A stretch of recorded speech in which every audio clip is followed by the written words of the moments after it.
Thank you first to everybody at the university for inviting me to be here with each of you today. Welcome again to the School of Social Work. This is a school where you're going to be challenged to do a multitude of things. One is you need to learn to think, and you also need to learn to think for yourself. This will be a school where you will be challenged to align your heart work and your head work. I believe strongly that if you're sitting here today, it's not because you want to commit to a lifetime of frustration, because I want you to know that's a real part of what we do too. But your heart's in the right place. But schools to also align your head work and your heart work. This is going to be a school where we're going to do something called agitating your curiosity. You're curious about the world of social work. You're curious about the world of service. And we want to agitate that and stimulate that so you'll go deeper. This will be a school where you're going to have to examine your social position and your context. And you're going to hear this phrase a lot, person in context. You all might as well get a tattoo or some sort of thing on your car, because we'll be talking about that indefinitely, but it's absolutely critical to think about things in context. And all the while you're doing this, you're going to have to discern what it all means. You're going to have to discern your why. And I can tell you, as somebody who seems to be pathologically addicted to education, that there's no efficient way to think. There's only going through and going within. So I encourage you to not look for shortcuts. This is one of the most wonderful journeys you'll ever be on. This will also be a school where you're going to be launched into a multitude of spaces that are really ambiguous. And it's not going to feel all the time like there's a right answer. And you're going to be serving and advocating on behalf of people and families and communities that will need it the most, and they've always needed it the most. The social problem of redlining that we just watched a moment ago is not accidental. It was designed that way. It's part of the architecture of society. And so the people that are vulnerable have always needed you. They've been waiting for you. When I consider the state of the world, I conclude daily, as I mentioned before, that social workers are not just needed, but they're necessary. The type of thinking that you will learn to do, this dynamic thinking of understanding the person, their story, their context, is so necessary. And you're probably beginning this journey pretty much the way that many of us who are standing around the perimeter of the room did. You want to help, you want to heal, you want to serve, you want to be an agent of change, you want to be the change, as Gandhi said, you want to fix the system, you want to leave a legacy that serves as evidence that not only were you here, but that the world has changed and better because you arrived here. Social work, I will tell you, is sacred work. Dealing with people's lives and dealing in people's communities is sacred work, and you have to take care of that work. It's a medium to enter the most private and vulnerable spaces of people and have direct, palpable human impact. I consider social work to be admirable work that's anchored by service and fidelity to those that we serve. And in the words of Shirley Chisholm, it's the highest rent you pay to be on this earth, is service. I have a deep love for people, despite how sometimes I think about people. I have a deep love for people, and this has always been my truth. So I will tell you a few things about me. My mother, who has a very creative storytelling capability, they change every time she tells them. She often tells the story of me that confirms for her that I was meant to be a social worker. I've done a lot of things in my life, but this is the story that she holds on to. So I'm going to tell you what she tells. She said that you were in McDonald's, sometimes Burger King, sometimes Hardee's, sometimes Roy Rogers, and you saw this man. In other versions, it was an older woman, a younger woman, a tween, and you noticed that they were so sad. This is true. This is actually accurate. And you looked at them and looked at them with more focus than the average toddler. And you would look at them until their sadness broke, and then you smiled. And you found such joy in that moment, like you were both accomplished and deeply satisfied. And the last portion of that story is true and ultimately symbolic. The experience of giving someone relief, which is one of the best feelings as a social worker you can ever offer, the experience of giving someone relief still gives me deep satisfaction, and it actually intoxicates me to a level I can't even begin to describe. And I'm willing to hypothesize that we have that in common. I believe that I don't need to know you, but I believe that we have that in common. In the interest of full disclosure, I feel that you should know that I thought a lot about what I wanted to say today. I actually spent 4 months thinking about what I wanted to say to you, which is longer than I spend on most anything. And I wanted to tell you a lot of things, but I thought that it would be really helpful to outline some of the challenges that you're going to encounter. I want to outline some of the challenges that are before you because informed consent is everything, right? You're going to go into social work and you're going to have to do informed consent. I wanted to paint a picture of the world and paint each of you at its center. The massive and all-consuming social problems, some of which we saw in the video, like mass incarceration, like isolationism, the rise of nationalism, the legacy of slavery, institutionalized homophobia and transphobia, the repetitious rebranding of old-style racism, all of which are continuously coupled with pathological demonstrations of political power, feel and seem insurmountable. I think of Ferguson, I think of Charlottesville, I think of Baltimore, I think of Pulse, of the migrant children who are caged within our historically colonized borders and deprived contact from their own parents, of transgender kids who are bullied for their authenticity of self, and the emergent normal of the intentional dismantlement of democracy. I think of those things, and we must call them by name. Each of you undoubtedly wants to march into the streets of the world with mountain-moving kinds of hope and ambition that could in fact engineer freedom from all of these personal challenges. But before you run, I want to give you some advice. I want you to consider how you might slay this institutionalized hydra. To follow a calling is one thing. To gain clarity around the calling is quite another. To conquer a problem, you have to be able to diagnose it, to call it by its name, and to trace the shape of the problem. And when I look at the totality of all the problems that I just listed for you, I can actually conclude, and I believe this because remember, I thought about this for 4 months, okay, that all of social work is about one thing, which is eliminating fear. The existence and experience of fear is the singular thing that unites all social problems and personal crises. The provision and creation of relief cannot occur without the confrontation and elimination of fear. I am not alone with this conclusion because, again, I spent 4 months and I read a lot of things in preparation for today, and I keep good company with writers and thinkers like Mandela, Lord, Shakespeare, Steinbeck, Curie, and Baldwin. And in fact, Mary Curie said, "Nothing in this life is to be feared, it is only to be understood. Now is the time to understand more, so that we may fear less." The phenomenon of fear, after all, is a real part of humanness and the human story. Even the ancient Greeks told mythical stories of a god named Phobos, think phobia, this is where phobia comes from, who was the personification of fear, flight, and panic, who knew, after all, that the Greeks had such an astounding conceptualization of our reptilian brain. So when I think of Phobos, this is what Phobos looked like. Phobos did not carry a sword. He did something much more insidious. Phobos and his counterpart Deimos were charged with the task of driving the chariot of Ares into battle. And the battle was never won by the sword, but by the psychological warfare carried out by Phobos in particular. Phobos would use his godly power to induce a sudden sensation of fear in the soldiers that he encountered. He would instigate mass panic across the battlefield, which was so strong that it prevented reason and logical thought, replacing it with overwhelming feelings of apprehension and frantic agitation. Phobos would activate a sense of panic and desperation through threatening the soldiers' most basic elements of safety. And he would do this to each person on the battlefield until the legion of well-trained warriors would be raptured by fear. Phobos would ultimately narrow their minds and separate the act of thinking from the facts of reality. Sound familiar?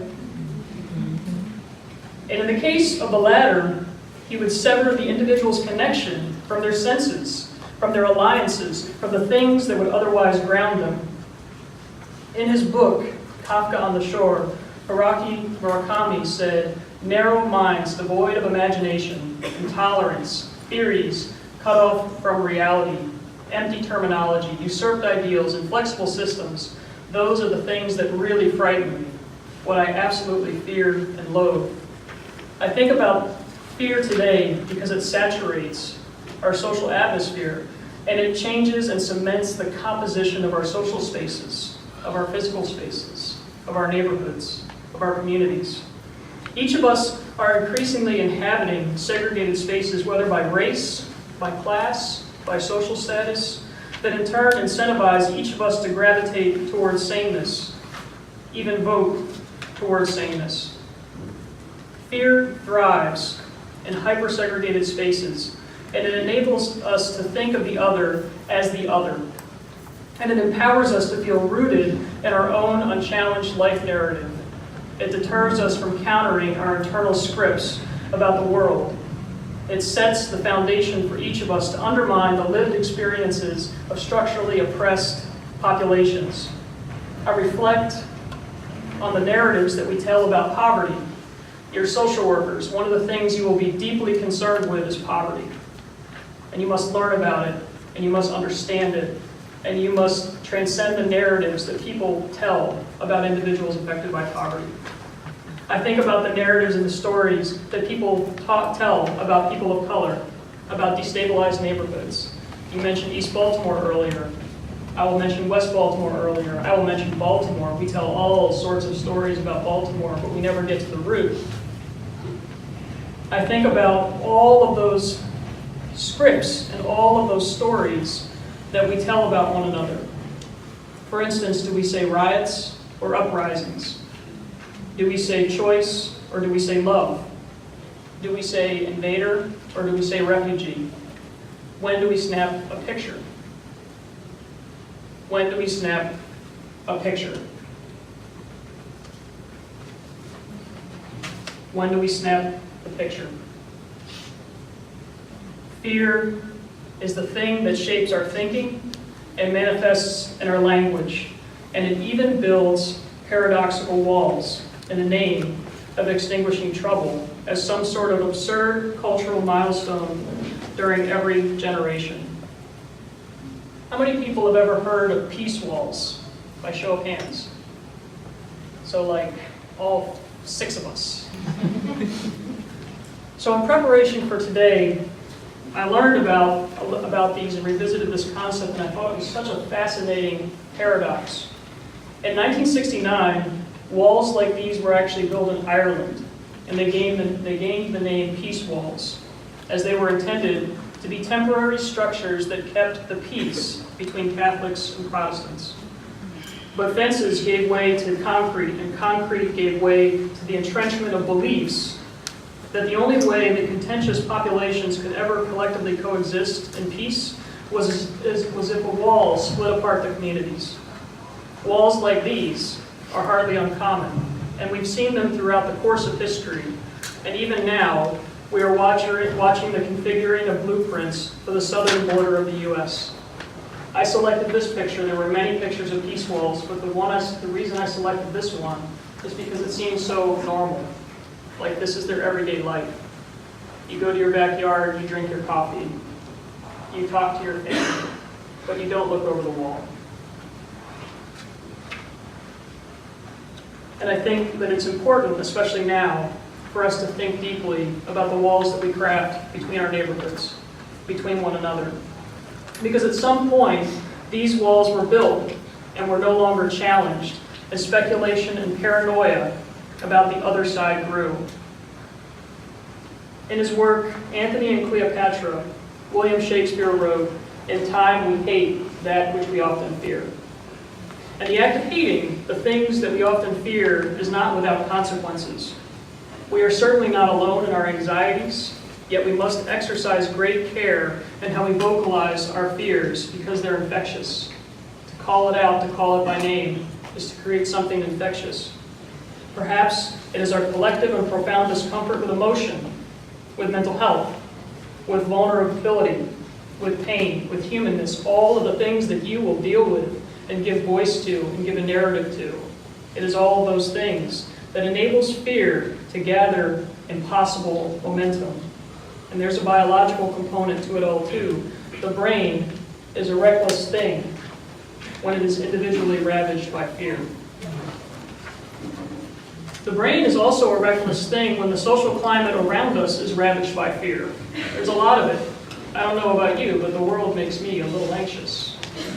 And I don't know if you're there with me in terms of all the things that are happening. We collectively coexist in a social climate that has created a perpetual state of moral panic that never ceases to put us in opposition with one another. In a recent speech given by former President Obama on the heels of Trump's international public endorsement of Putin, Obama critiqued the rise of what he calls strongman politics and said, censorship and the state of control of media is on the rise. Social media, once seen as a mechanism to promote knowledge and understanding and solidarity, has proved to be just as effective in promoting hatred and paranoia and propaganda and conspiracy theories. John Steinbeck would agree too. In reflecting on the intersections between fear and power, he said, power does not corrupt, fear corrupts. Perhaps the fear of a loss of power. Fear and the manipulation of threat are in the ether of the world around us. So you now have my assessment. You now have the arc of my assessment, but you're social workers now. The assessment merely outlines the beginning of our work, of your work, of my work, of our work. You have to ponder now the really, really important questions. What do you do? How do you challenge it? Where do you go from here? How do you begin to transcend description of the problem and begin the process of action? How do you render a sense of relief?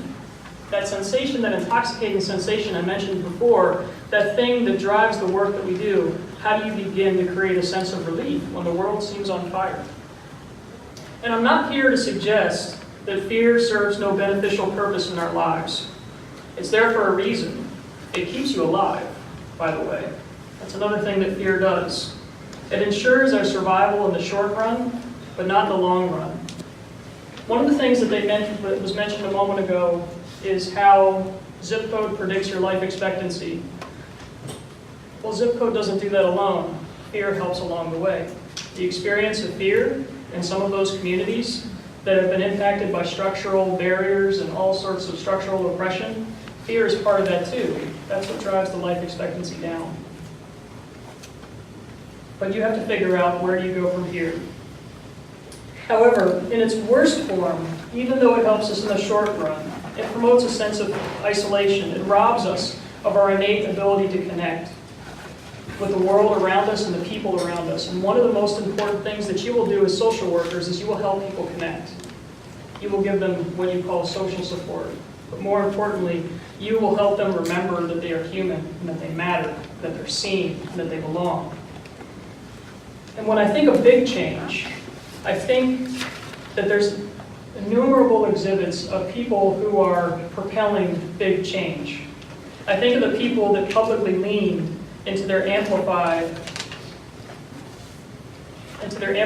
humanity and protested the climate of fear through telling the truth in public. And that is, by the way, the definition of protest, is telling the truth in public. Courage, though, has never been the opposite of fear. Truth is. I think of the 15-year-old Elizabeth Eckford. Many people have seen her picture.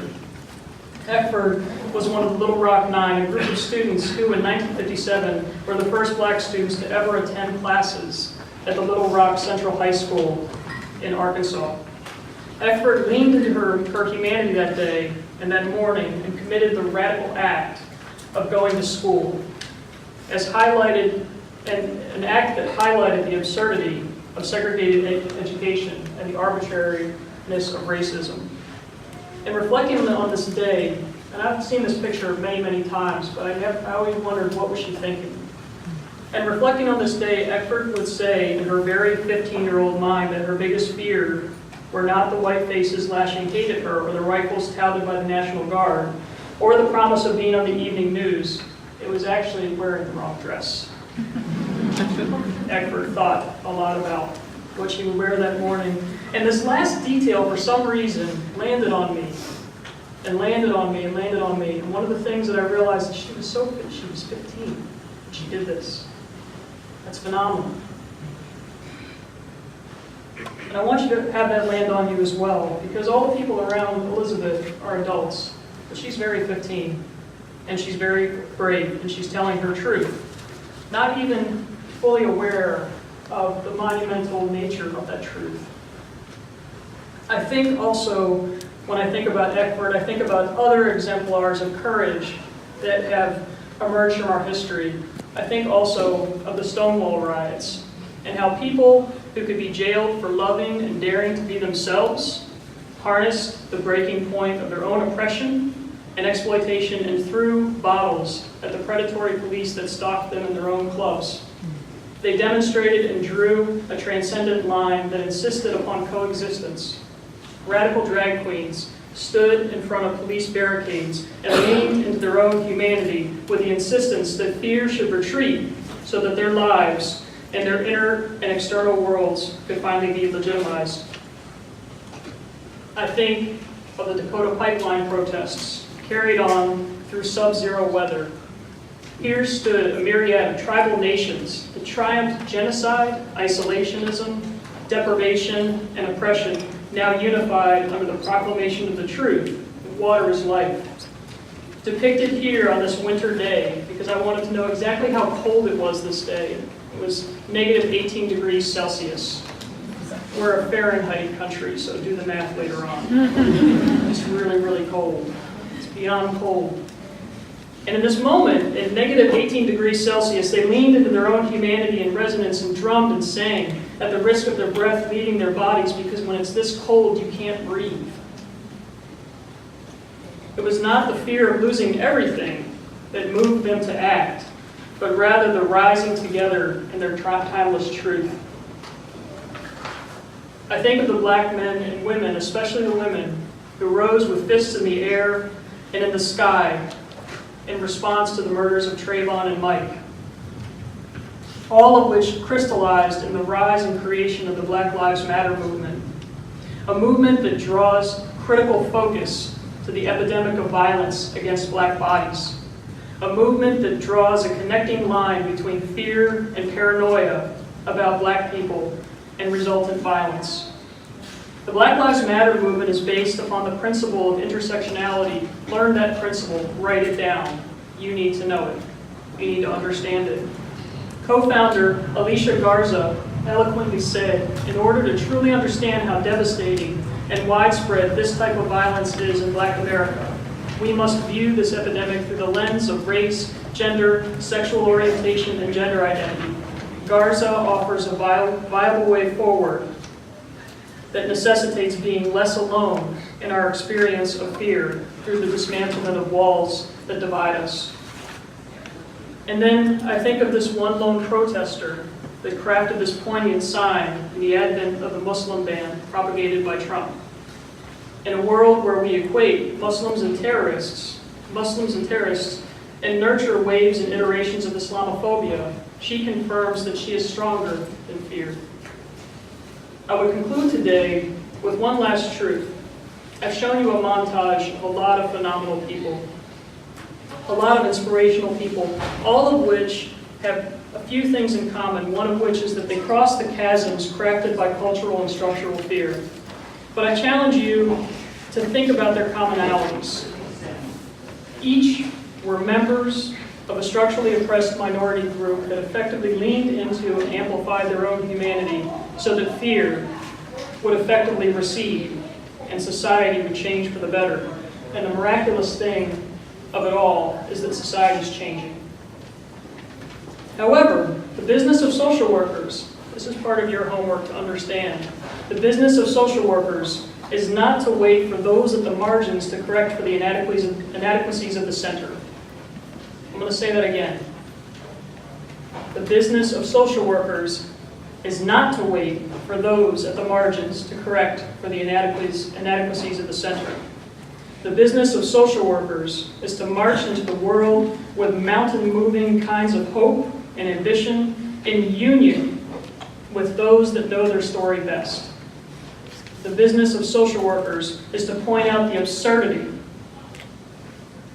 prompted by cultural and structural fear, to extinguish hysteria, to reduce doubt, and to pursue truth and to tell that truth in public. Fear, after all, you will find, is a fragile thing, and it recedes when you confront it. So I encourage you to think about this as you're rising to your own calling, because you've been called to be here. I have been called personally all my life to do this work, whether it was in McDonald's, Hardee's, Roy Rogers. Whether it was teaching, whether it was community work, whether it was healthcare, whatever it was, I kind of fell into it, but I loved it. And I've wrestled. And I'll tell you, the world that you're practicing in is hard. It's a hard world. But one thing you also need to know is that each person in this room with you is in it with you. And it is not meant to be encountered and challenged alone. But I've personally wrestled with those crucible moments where I'm tired, or I'd like to watch Netflix. Because Netflix is an addiction, just so you know. And I've wrestled with what the world thought about its intention for me. And I'm still figuring that out. Nobody who stands here will ever, hopefully they won't lie to you that way. You're not going to figure it out. It's a process. But I stand here and I'm ready. And when you stand, I want you to be ready. That's your job. Ready for anything. Ready for any challenge. Ready for any moment. Ready for information, for education, to serve. I want you to be ready. And I can tell you that I have loved every precious moment. Every patient, every client, every precious moment.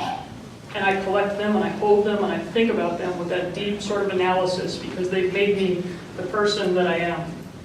But they also made me ready to stand here and give this message to you. One of the things that I think is really, really critical is you need to understand that your job is not just to grow yourself, but to grow the people around you. So I leave you with this. The experience of fear, and this is pertaining to each of you, is always accompanied with two meanings, and by a branch point, two choices. You can forget everything and run, or you can face everything and rise. And I would say on that, may you rise every time. Thank you.